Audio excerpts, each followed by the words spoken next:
नमस्कार सभी सुनने वालों को।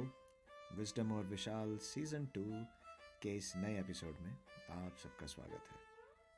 आज की कहानी टाइटल आखिर में देंगे इस बार। तो ये कुछ बहुत पुरानी बात नहीं है। साल 2013, बस 12 साल पहले की। मैं अपने परिवार के साथ ऑस्ट्रेलिया मूव हुआ। मेलबर्न एक नई कर्म भूमि बनी। शुरू में कुछ खास काम नहीं था। सच कहूँ तो ऑलमोस्ट 6 महीने तक कुछ भी नहीं था करने को।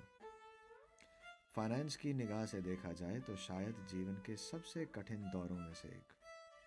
बिजनेस सेट करने की चाह, नौकरी ना करने की जिद, तेजी से बड़े होते बच्चे, बहुत ज़्यादा सेविंग्स का ना होना, एकदम नई जगह, नए नियम कानून।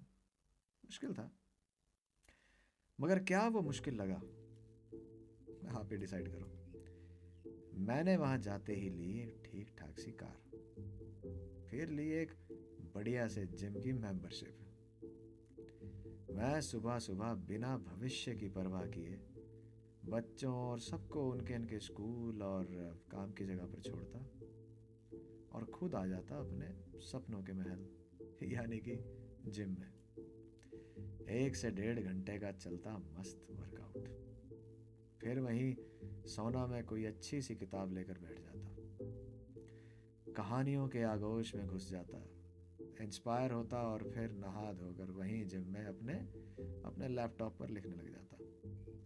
कई महीनों से मेरे जहन में कहानी एक चली रही थी, बस तो ये वक्त था उस कहानी को एक रूप देने का। 3 महीनों के अंदर 1 लाख से ज़्यादा शब्दों से लदा हुआ एक बड़ा इंग्लिश नॉवल मुझसे पूरा हो गया। नाम रखा द लास्ट स्ट्रैंड। कहानी को कुछ और मांझते हुए एक और महीने में ये शब्दों की संख्या हो गई 1,10,000। रेफरेंस के लिए बता दूं कि एक एवरेज चेतन भगत का नावल रफली 60,000 वर्ड्स का होता है, 60,000 वर्ड्स। तो हाँ, एक अच्छी खासी बड़ी लिटरेरी फिक्शन वाली किताब मुझसे लिखी गई। फाइनेंशियली लाइफ का सबसे ज़्यादा ड्रेनिंग टाइम, और उस वक्त में क्योंकि मैं उस प्रेशर में नहीं आया और उस खाली वक्त रूपी रिसोर्स को अच्छे से यूज़ कर पाया, मैं फिजिकली स्ट्रांगर हुआ और इंटेलेक्चुअली एंड स्पिरिचुअली एक ऐसी खूबसूरत जर्नी की जिसके इम्प्रिंट्स मेरी आत्मा पर हमेशा के लिए रच बस गए हैं। खैर, इस जर्नी ने कुछ और भी बहुत महत्वपूर्ण सिखाया। उसके लिए इस किस्से को आगे लेकर चलते हैं। तो नॉवल पूरा होने के बाद मैंने एक एडिटर को हायर किया, रूपा माला नाम से एक बहुत ही प्रोफेशनल और सीनियर एडिटर। उन्होंने ये काम स्वीकारा। मैं अब इंतज़ार में था कि शायद उन्हें मेरा काम पसंद आए और उसकी भूरी भूरी प्रशंसा हो। कुछ दिन बीते, फिर एक दिन रूपा का फ़ोन आया। अपने ख़ास मध्यम अंदाज में वो बोली, मुझे खालिद हुसैनी की याद आ गई तुम्हारी बुक पढ़ते हुए। मैं भी बहुत खुश ऐसे कंपैरिजन के बाद। फिर पता चला कि वो शुरुआत ऐसी करती हैं, थोड़ा चढ़ाने के बाद 4 गुना नीचे उतारती हैं। उन्होंने कहा कि बाकी तो सब ठीक है, मगर तुम्हारी इंग्लिश लैंग्वेज बहुत आर्काइक। मुझे ये शब्द बहुत अच्छे से याद है। देखिए, कुछ चीज़ें आपकी ज़िंदगी में आपका प्राइज्ड पोजेशन होती हैं। वो चीज़ें या उपलब्धियाँ जिन पे आपको कहीं ना कहीं कुछ नाज या थोड़ा सा गुमान होता है।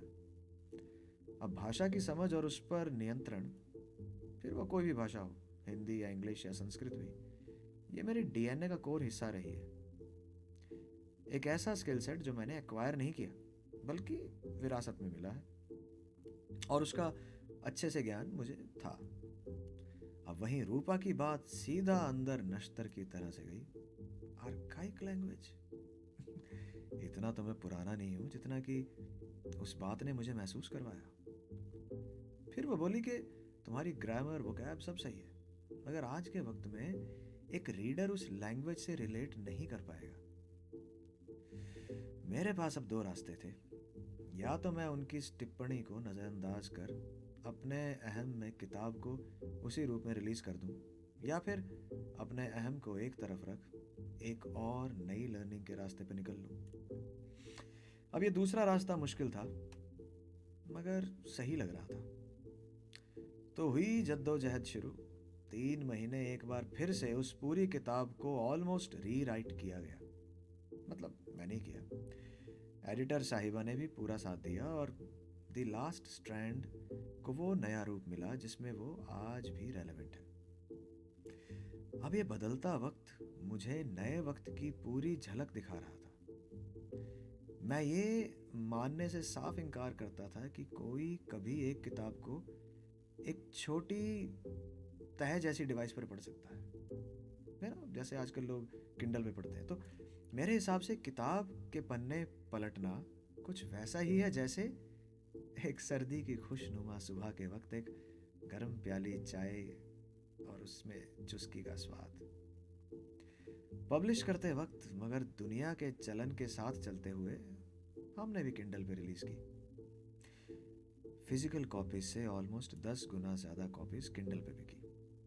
मेरा भ्रम टूट रहा था और उसके साथ ही एक्सेप्टेंस ज्यादा आ रही थी कि वक्त बदल रहा है, या शायद काफी कुछ बदल चुका है जो शायद मैंने इग्नोर किया। एक बहुत बड़ी बात सीखी कि वक्त ने तो बदलना ही है। मैं रेजिस्ट करने के सिर्फ बहाने ढूंढ रहा था, और अगर उन बहानों के साथ ही खुद को जोर से बांध लेता तो शायद बहुत कुछ जरूरी सीखने से वंचित रह जाता। यह लड़ाई किसी भी चीज का अस्तित्व बचाने की कभी थी ही नहीं। Never been a question of existence. किताबों का अस्तित्व आज भी है। The books exist very much just like the old times. बस उनका प्रतिरूप बदल गया है वक्त के साथ, और ये होगा ही होगा। हम सब के सामने ये चुनौती है, या तो हम वक्त के साथ चलते हुए नए ज़माने के नए रिवाजों को सीखते हुए खुद को रेलेवेंट रख सकें, और या फिर बस अपने दम्भ में कहीं खुद को पूरी तरह से खो दें। और बाय द वे, इसमें कुछ घबराने जैसा नहीं है। हमसे आगे की पीढ़ी जिसकी आज बादशाहत कायम है ना इस पूरी दुनिया पर, वो भी कब अचानक इररेलेवेंट हो जाएगी और कब उनकी जुबान के आगे भी आर्काइक शब्द का ताला लग जाएगा, उन्हें पता भी ना चलेगा।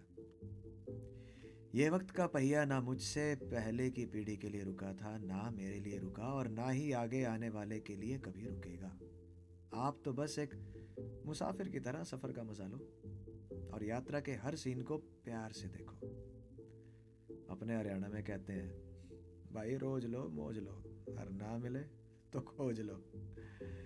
तो बदलते वक्त को गहराई से सोचते हुए मैंने भी कुछ पंक्तियां लिखी थी। जो ढूंढता हूं मैं सूखे गुलाब की महक, किसी किताब के अधूरे पन्ने में वो लौट के ना आएगी अब।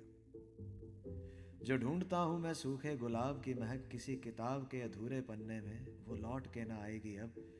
जो खोजता हूं मैं आंखें देखती मुझे दूर तक, किसी राह के दूजे कोने में वो लौट के ना आएगी अब। ना लौट के आएगी वो महक ना नजारा, क्योंकि गुजरा हुआ जमाना आता नहीं दोबारा।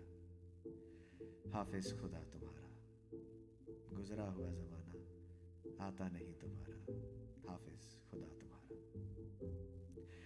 तो सवाल आप सबके लिए, क्या आपको कभी ऐसा लगता है कि बदलते वक्त में आपकी आइडेंटिटी कहीं पीछे छूट रही है? और अगर लगा तो आपने क्या किया? क्या उससे उबरने के लिए आपने क्या किया? तो please share your tips and learnings.